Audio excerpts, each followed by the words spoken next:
Good evening. Welcome back to Goan Law for the Layman. Today we are going to discuss the special restrictions on transfer of property by Goans. You see, unlike the rest of India, there are certain special restrictions imposed on transfer of property in the state of Goa. And these are precisely in order to protect the interests of the family members of a Goan. So, the family members would include the wife, the children, and the parents. And if you're making a purchase without being aware of these provisions, then the purchase you're making may be invalid. This video is exactly in order to apprise you of these restrictions so that you're more cautious. Let's get right down to it. So, while dealing with properties in the state of Goa, you need to be aware of four types of restrictions. The first restriction applies to a married person. You see, in the state of Goa, a person who is married owns only 50% share and the remaining 50% automatically goes to the spouse. So the couple has 50% share in the property, and without the consent of the other spouse, the property cannot be transferred. So always first find out if the person is married. And if the person is married, find out if the spouse is consenting for the transfer.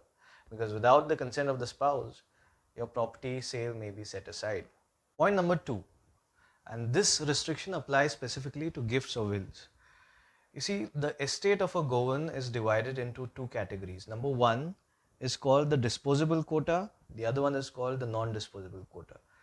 The disposable quota is 50% of the estate which the person can transfer by any method, whether it's a sale or a gift or a will. There is no restriction on this. The remaining 50%, which is called the non-disposable quota, this cannot be transferred by way of a gift or a will. This particular portion is reserved for the children in their own interest.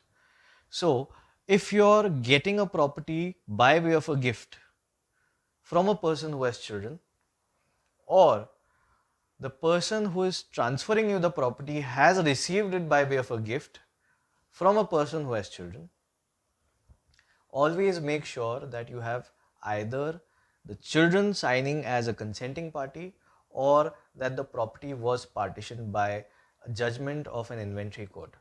Unless these two things are checked, do not receive the property under a gift or a will. Point number three. This applies to transfer of inheritance by a legal heir. You see, when a person dies leaving behind an estate, all these legal heirs have an undivided share in the entire estate. So no single heir can claim that property X belongs to me and property Y belongs to them. No single property can be sold without the consent of the remaining heirs.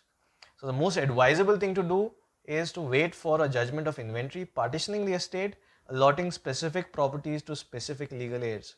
Until that is done, that is until the partition is done, do not buy a specific property from an heir who has just inherited. Point number four, parents and grandparents cannot sell the property to their children or grandchildren without the consent of the remaining children. So, if the parents have one child, they can transfer it by way of a sale to that child. But if there are multiple children, without the consent of the remaining children, the parents or grandparents cannot sell it to their children or grandchildren. Finally, a sale which is prohibited to be done directly also cannot be done indirectly. The Goa succession law specifically prohibits sham sales which are intended to defeat the prohibitions under the law. So if the person cannot sell it to his children, then he cannot do it through a third party by a sham sale. I've seen the tendency of some persons to sell it to a third party who is a sham party, who makes a second sale to the children, and this is intended to defeat the rights of the other children from getting a share in the estate. This transaction is also void and can be set aside in a court of law.